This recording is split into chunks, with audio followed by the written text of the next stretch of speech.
नमस्कार मित्रांनो, माझं नाव मयूर वाणी. तर आपण आज नव्या विषयावर बोलणार आहोत. तो विषय आहे बजेट 2024. जे मागे एक बजेट पण पेश केलं गेलं 1 फेब्रुवारीला. ते जे होतं मागच्या सरकारचं, जे 2019 ते 2024पर्यंत जे होतं, त्याचं एक लास्ट सेशन होतं बजेटचं, की जे फक्त 2 महिन्याकरता व्हॅलिड होतं. तर आता एक नवीन सरकार तयार झालेलं आहे मागच्या महिन्यात, NDA सरकार. त्याचं हे नवीन वित्त वर्ष, फायनान्शियल इयर 2024 ते 2025साठी जे बजेट आहे ते आता पेश होणार आहेत.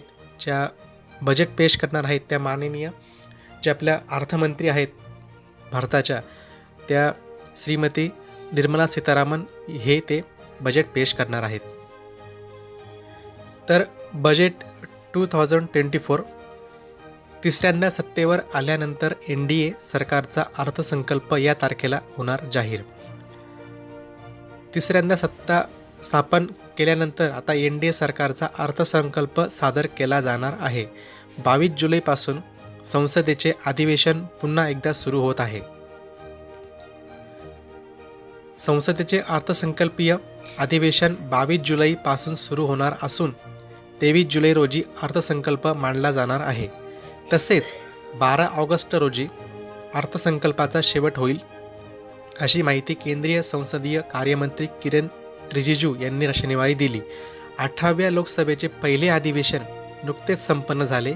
या अधिवेशनात नवनिर्वाचित खासदारांचा शपथविधी, राष्ट्रपतींचे अभिभाषण, त्यावरील चर्चा पार पडली.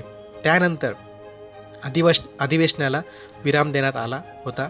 आता पुन्हा 22 जुलैपासून अधिवेशन सुरू होईल. अर्थमंत्री निर्मला सीतारामन यांनी 1 फेब्रुवारी रोजी संसदेत अंतरिम अर्थसंकल्प सादर केला होता. त्यानंतर आता NDA सरकारच्या तिसऱ्या कार्यकाळातील अर्थसंकल्पही त्याच सादर करणार आहेत. सलग 7 वेळा केंद्रीय अर्थमंत्री म्हणून अर्थसंकल्प मांडणाऱ्या त्या पहिल्याच व्यक्ती ठरणार आहेत. याआधी माजी पंतप्रधान आणि अर्थमंत्री असलेल्या मोरारजी देसाई यांनी सलग 6 वेळा अर्थसंकल्प सादर केला होता. केंद्रीय अर्थसंकल्पातून मोठ्या प्रमाणात सामाजिक आणि आर्थिक आघाड्यावरील निर्णय घेतले जातील, असे सूतोवाच राष्ट्रपती द्रौपदी मुर्मू यांनी आपल्या अभिभाषणात केले होते.